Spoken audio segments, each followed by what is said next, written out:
Finanziate ai comuni di Menfi, Porto Empedocle e Siculiana le iniziative progettuali Spiagge Sicure per la prevenzione e il contrasto dell'abusivismo commerciale e della contraffazione. A comunicarlo è la Prefettura di Agrigento, che rende noto come siano state approvate dalla stesso ente in quanto ammissibili secondo i criteri individuati dal Ministero dell'Interno. I finanziamenti si inquadrano nell'ambito della ripartizione del Fondo per la sicurezza urbana, effettuata con decreto del Ministero dell'Interno, adottato di concerto con quello dell'Economia e delle Finanze lo scorso 25 giugno 2021, che ha appunto destinato una quota ai comuni litoranei per il finanziamento di iniziative di prevenzione e di contrasto dell'abusivismo commerciale e della vendita di prodotti contraffatti. I comuni beneficiari sono stati individuati dal medesimo decreto tra i primi 100 comuni litoranei per numero di presenze nelle strutture ricettive in base ai dati Istat 2019 che nel contempo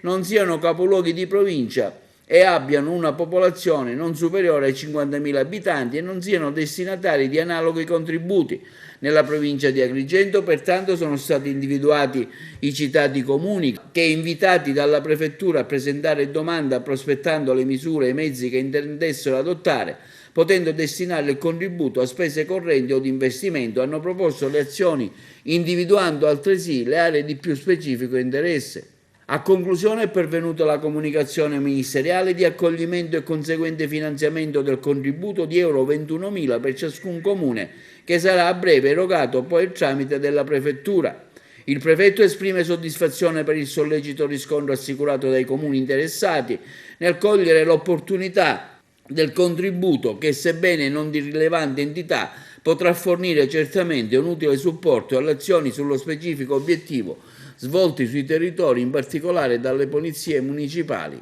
Ricordiamo che i comuni interessati sono quelli di Menfi, Porto Empedocle e Siculiana.